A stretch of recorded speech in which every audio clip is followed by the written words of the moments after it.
mangutana ta. Unsa magipaagi pastor nga mahibaw-an nato ang kamatuoran?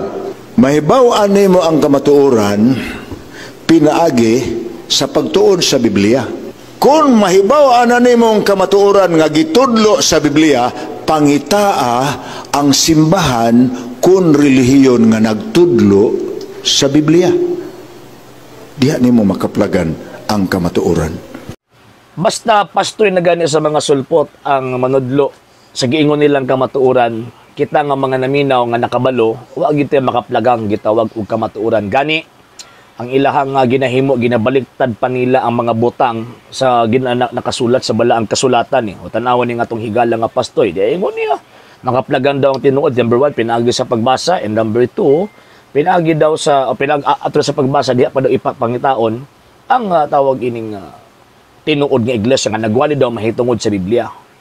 So, naidwa ka puntos atong tubag anak mga sir og mga ma'am. Kung ingon ana ang gining gitawag og pangunahuna or presentasyon nga diha nato mahibaw-an ng kamatuoran kung pinaagi sa pagbasa sa balang kasulatan. So, buti pasabot nga sayop ang mga unang Kristiyano sa unang o ikaduha, ikatulong siglo.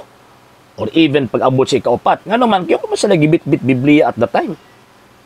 Ang Ginoong Kristo nagsugo sa iyang mga apostol, panlakaw mo sa tibok kalibutan, paghimo mo mga tinunan, bautismo sila sa ngalan sa Amahan, Anak ug Espiritu Santo, og tudloi sila sa tanan nga akong gitudlo ninyo. Wa man gingon nga og tudloi sila sa mga nakasulat, no. Wa pud ningon si Kristo og pamasa mo sa inyong magipangsulatan. No, wa pud ni si Kristo nga hala, panlakaw mo sa tibok kalibutan og pamasa mo. Wala oy. Kung ang prinsipyo nato madiha makaplagan ang kamatuoran pinaagi o pinasubay sa gitawag og mabasa, palpag lang una mga Kristiyano. Kay ana nga panahon wa sila librong bit-bit nga gitawag og Biblia aron mahibaw-an nato nga o kana tinuod na nga iya na Ginoong Kristo. Wala.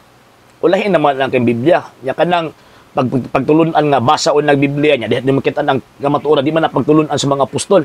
Pagtulunan man na ni Martin Luther.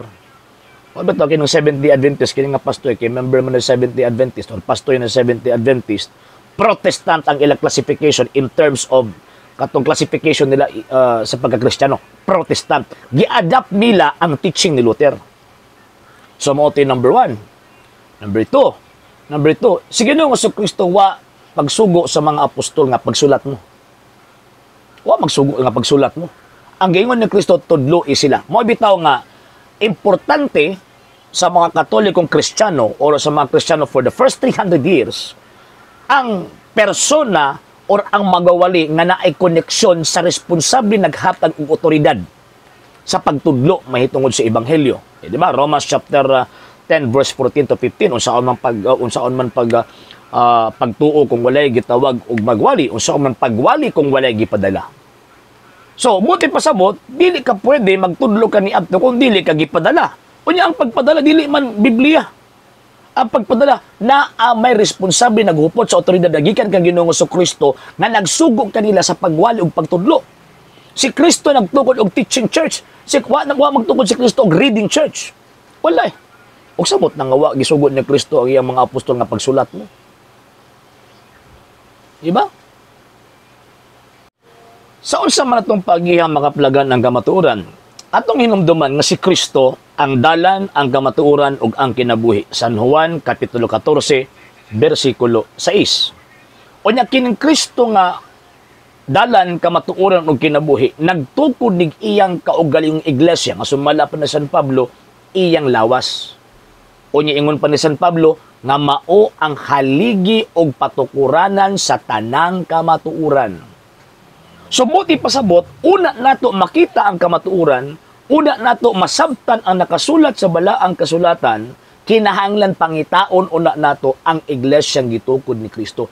And that church existed. Existed siya from the 1st century AD until now. Wala milutaw nga nagsugod lang ni adtong after 16th century. No, sir, no, ma. So, kung kanang iglesia nga imong gipasakupan, ning lutaw lang gani na after 16th century dili na iyan na Ginoong Kristo kaya ang iyan na Ginoong Kristo mo biya na nagtudlo concerning sa pagtulon ang Kristo bisag wa pay Biblia. Mao nay responsable nga nag-compile, nag-ila nga kining maong libruha tawagon nga Biblia, ug siya ang responsableng nag-ila nga kini mga inspired written word of God. So diyan mo makitaan ba nga kung di ka makakitaan ng iglesia ha nga mo ay nagpagawas anang Biblia nga giubanan sa Espiritu Santo, tanga na gyud kay ka. Nga inyo pag na ipamugos ng inyong pundok nga iya mo sa Ginoo kay nagbasa mag Biblia. Kadaghan mga not less than 45,000 Christian denominations ang milokop sa tibuok kalibutan, puro nagabasag Biblia, puro nagabitbit og Biblia, pero ngano wa man nagkahiusa. Di ba 1 Korinto kapitulo 14 bersikulo 33, ang Dios sa kagubot o pagbahin-bahin kung dili Dios sa kahiusa. Wala man mo nagkahiusa nga pareho man mo Bible alone ang inyohang gitawag og mga doktrina. So diya pa lang daan si Piat na mo eh. Sama na mga higalan, mga igsuon, bantay tani mga ungo nga naa sa sektang mga sulpot nga diin ang ilang mga membro mga tagak nga naman kay ilagi ng balit aron lubagon gyud ang nakasulat sa balang kasulatan man na magbantay ta. Sa hindi pa po nakapag-follow sa mga pages po natin, i-follow niyo po yung mga pages po natin, RJ Horolanciano II TV Apolia Punto Argumento page, Kuya Apologist TV page, and RJ's Vlog 2022. And pwede rin po kayo mag-send po dyan ng Facebook stars. And also, sa ating po mga channels, sa hindi po nakapag-subscribe, i-subscribe po ninyo yung mga channels natin, The Lay Catholic, Apologist International Official, RJ Sanado II TV, Kuya Apologist TV, and Barrio Kawayan Religious Forum.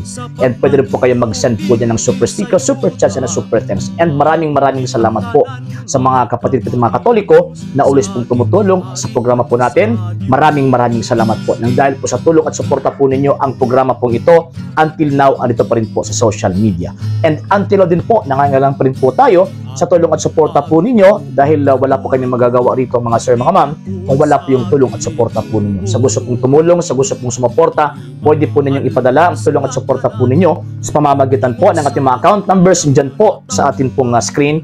And pwede niyo po kaming i-message sa ating pong page kung via remittance po yung papadala po ninyo. Maraming salamat po in advance.